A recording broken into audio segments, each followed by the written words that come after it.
están? Bienvenidos a este resumen de la lección número 12, un mensaje que vale la pena compartir. Vamos a la primera parte, el motivo.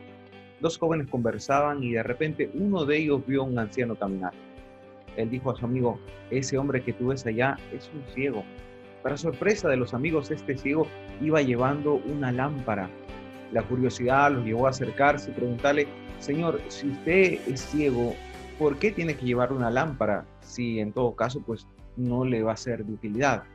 A lo que este hombre respondió y dijo: en realidad la luz no es tanto para mí, sino para las personas, para que ellas no tropiecen conmigo en la noche.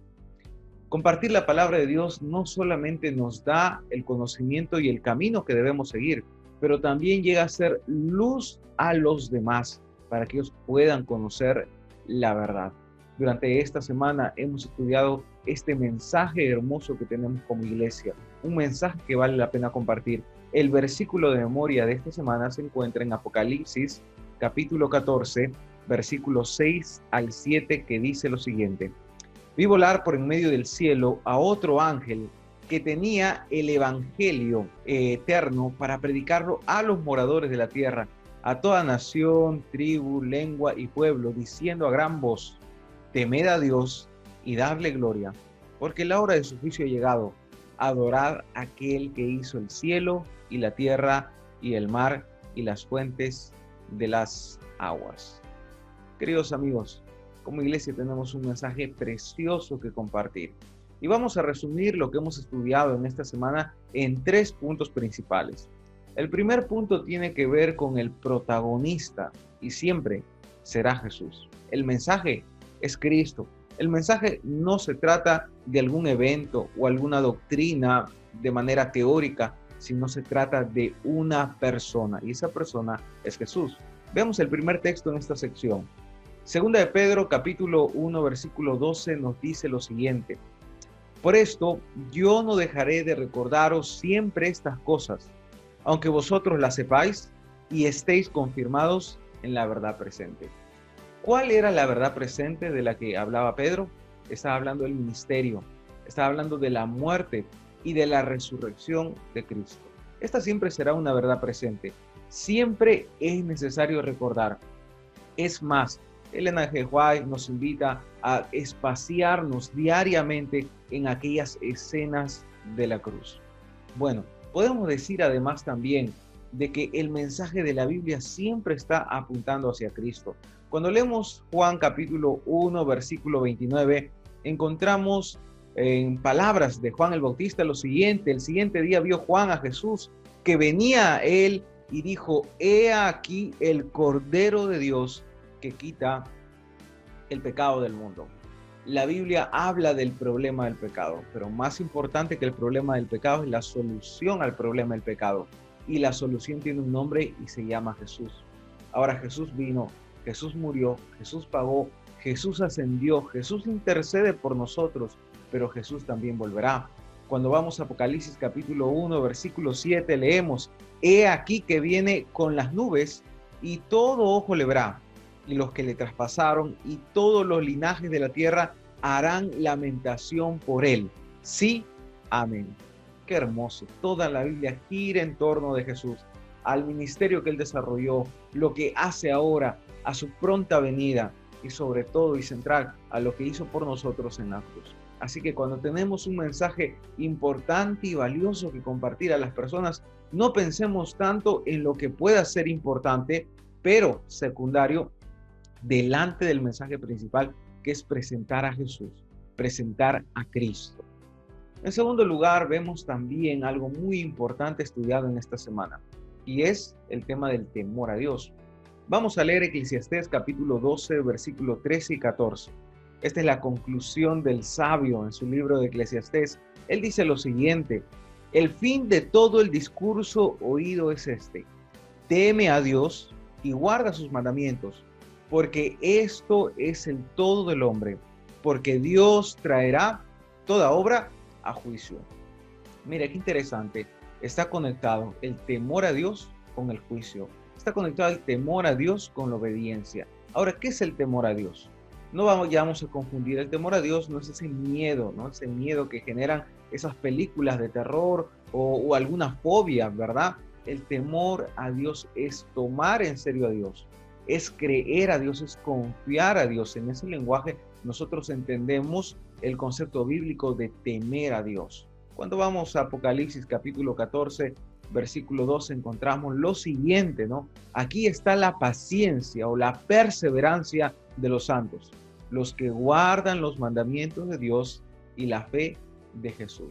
El temor a Dios siempre está relacionado a los mandamientos, porque cuando tú tomas en serio a alguien, obedeces, porque cuando tú respetas, obedeces, porque cuando tú amas, obedeces. Y es ese temor de reverencia, de respeto, de adoración que tenemos hacia Dios que nos lleva a seguir los pasos correctos de la obediencia.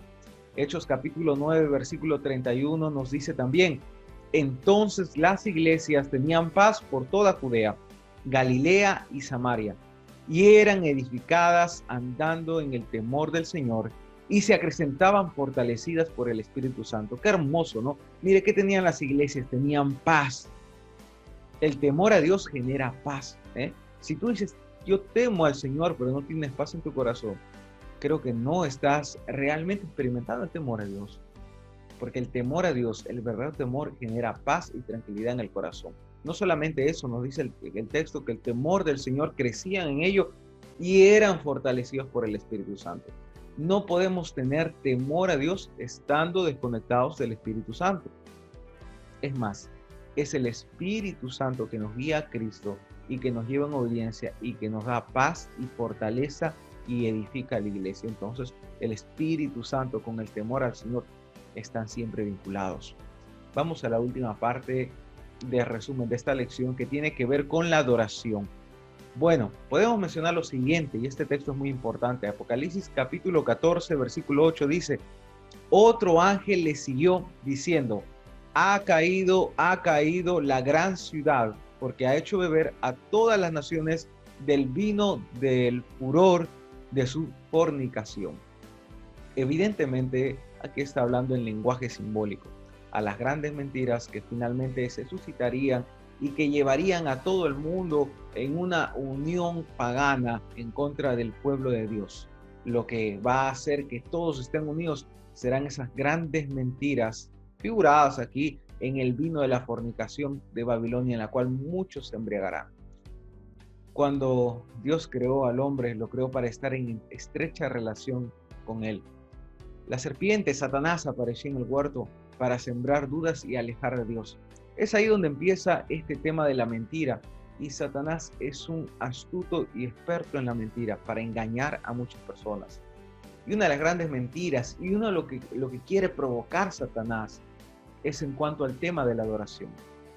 Tenemos que adorar a Dios, pero Satanás dice, no necesitas adorar a Dios. A lo mejor necesitas adorarte a ti mismo, o en todo caso adorarlo a él, a Lucifer. Cuando Cristo estuvo en esta tierra, él fue tentado y él respondió de la siguiente manera frente a esta propuesta. Él dijo, porque escrito está: al Señor tu Dios adorarás y a él solo servirás. Solamente Dios es digno de nuestra adoración. Y un mensaje muy importante a ser predicado es el tema de la adoración, que tenemos que volver nuestros ojos a Dios y adorarle de todo corazón. Vamos a leer Apocalipsis capítulo 13, 8. Describe lo siguiente: y adoraron todos los moradores de la tierra cuyos nombres no estaban escritos en el libro de la vida del Cordero que fue inmolado desde el principio del mundo. Solamente habrán dos lados de la balanza. El mundo estará polarizado. Los que adoren a Dios, o como describe el texto, y los moradores de la tierra que adorarán a la bestia a su imagen, cuyos nombres no están escritos en el libro de la vida del Cordero. ¿En qué lado estás tú? ¿Estás adorando a Dios?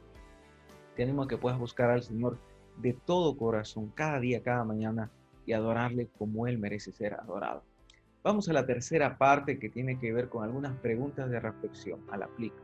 Primera pregunta: ¿cuál es el evangelio eterno y la verdad presente? ¿Cuál es la diferencia? ¿Qué quiere decir el evangelio eterno? ¿Qué quiere decir la verdad presente? Lo estudiamos en esta semana. Muy interesante para la discusión. Segunda pregunta: ¿Por qué es importante compartir la verdad sobre el glorioso regreso de Jesús? ¿Por qué será importante que podamos compartir la verdad de la venida de Cristo? Y última pregunta, ¿por qué Dios llama a su pueblo a salir de Babilonia? ¿Por qué será que esa amonestación es tan importante? ¿Por qué ese mensaje es tan importante de salir de Babilonia? ¿Qué nos enseña? ¿Qué nos dice el día de hoy? Puedas discutir en tu unidad virtual de Escuela Sabática. Y finalizamos con los desafíos, con el CREA. Primer desafío, vamos a orar más, vamos a estar en más contacto con el Señor y así conocer a Jesús. En segundo lugar, te animo a que puedas repasar, estudiar nuevamente el mensaje de los 3 ángeles. Tenemos mucha literatura al respecto. Lee el pasaje en la Biblia, pero acompáñalo también con la literatura que nosotros tenemos para que puedas enriquecerte en este poderoso mensaje. Y finalmente, no olvides, estamos iniciando este sábado un movimiento de evangelismo muy grande. Muchas vidas van a ser transformadas. Tenemos un mensaje que vale la pena compartir y lo vamos a compartir. Así que invita a tus amigos, familiares, a los contactos, colegas de trabajo, colegio, escuela. Invita a todos para que puedan participar y puedan conocer a Jesús como su Salvador personal. Que Dios nos acompañe, que el Señor nos bendiga, que tengamos un feliz sábado.